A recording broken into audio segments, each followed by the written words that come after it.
Ferdinand de Saussure nasceu em Genebra, em 26 de novembro de 1857. Filho de um eminente naturalista, foi introduzido pelo filólogo e amigo da família Adolphe Pictet nos estudos linguísticos. Saussure estudou física e química, mas continuou sendo introduzido nos cursos de gramática grega e latina. Por fim, convenceu-se que sua carreira estava nos estudos da linguagem e ingressou na Sociedade Linguística de Paris.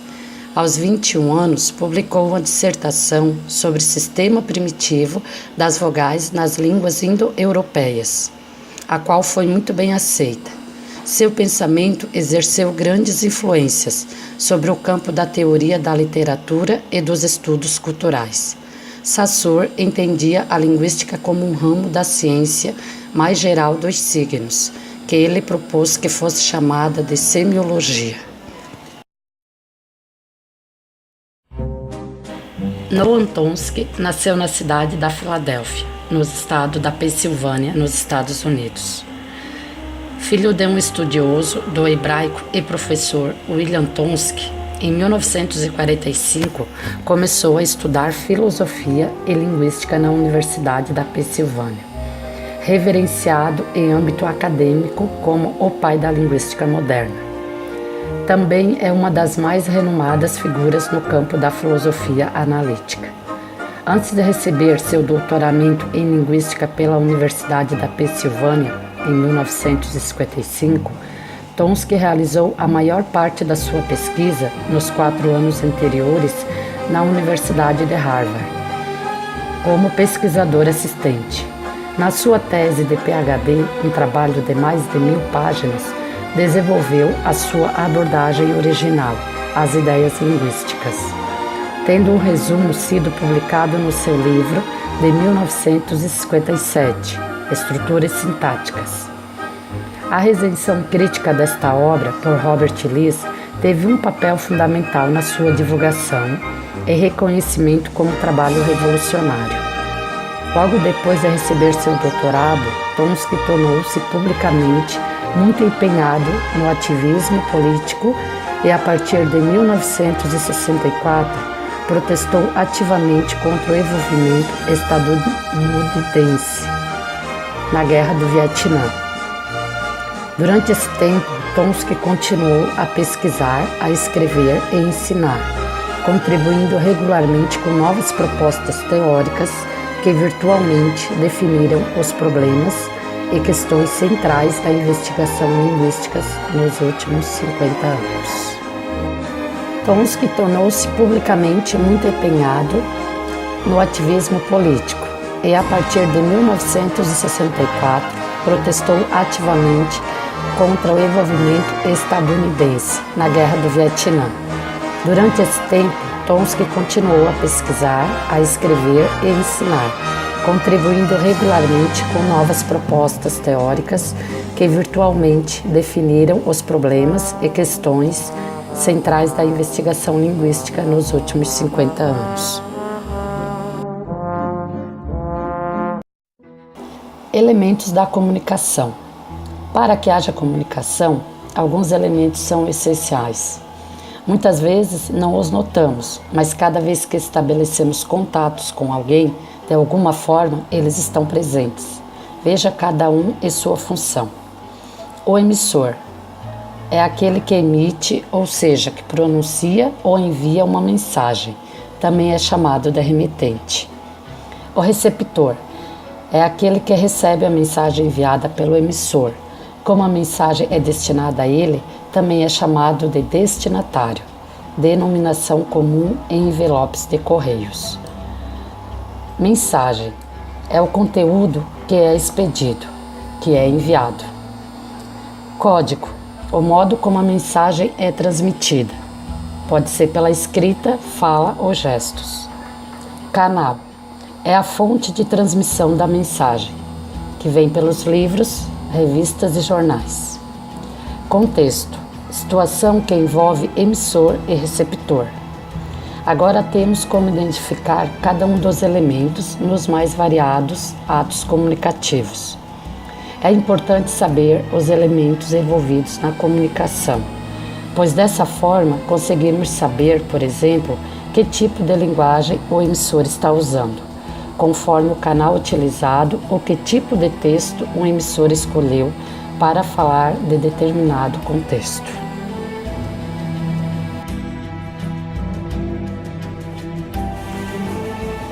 Funções da linguagem. Existem 6 funções da linguagem. São elas a função referencial, função emotiva, função poética, função fática, função conotativa e função metalinguística. Cada uma delas utilizamos com diferentes intenções. Veja cada uma e sua função. Função referencial, também chamada de função informativa. A função referencial tem como objetivo principal informar. Como exemplos de linguagem referencial, podemos citar os materiais didáticos, textos jornalísticos e científicos. Por meio de uma linguagem denotativa, informar a respeito de algo, sem envolver aspectos subjetivos ou emotivos à linguagem. Com isso, esse tipo de texto apresenta na terceira pessoa, singular ou plural, enfatizando seu caráter impessoal. Função emotiva. O emissor, ao utilizar essa função, tem como objetivo principal transmitir suas emoções, por meio da própria opinião. A partir disso, esse tipo de texto apresenta na primeira pessoa, enfatizando seu caráter pessoal e pode ser encontrado nos textos poéticos, nas cartas, marcadas pelo uso de sinais de pontuação. Por exemplo, reticências, ponto de exclamação. Função poética.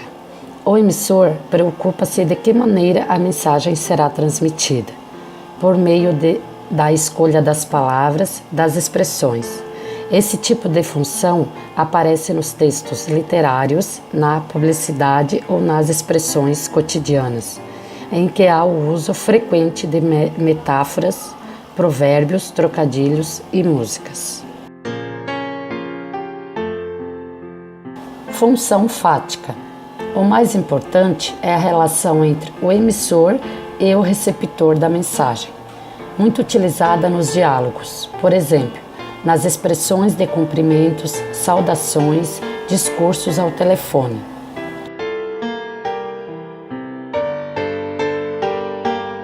Função conativa.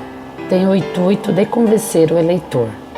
Essa função é muito utilizada nas propagandas, publicidades, discursos políticos, a fim de influenciar o receptor por meio da mensagem transmitida.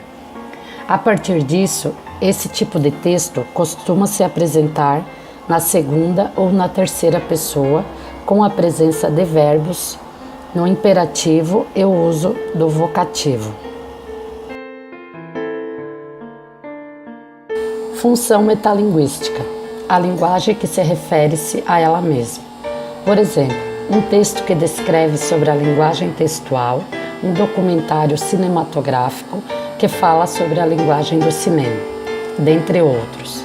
Em outras palavras, o emissor explica um código utilizando o próprio código. Como exemplos de textos metalinguísticos, temos as gramáticas e os dicionários. Teoria geral da gramática. Numa expressão simples, porém extremamente elegante e geral, a gramática, como alguém já disse, é a arte de colocar as palavras certas nos lugares certos. Contudo, aceita-se que o estudo formal da gramática tenha iniciado com os gregos, a partir de uma perspectiva filosófica, descobrindo assim a estrutura da língua.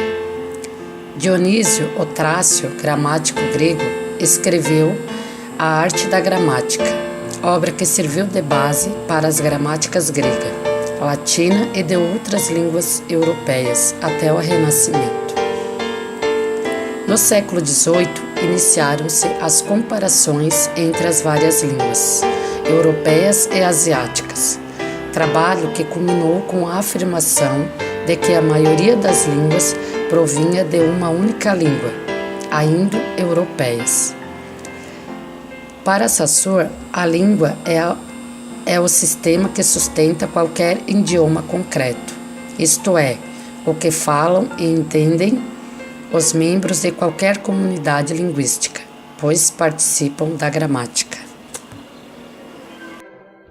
Em meados do século XX, Chomsky concebeu a teoria da gramática universal, baseada em princípios comuns a todas as línguas. Hoje existem 7 tipos de gramáticas.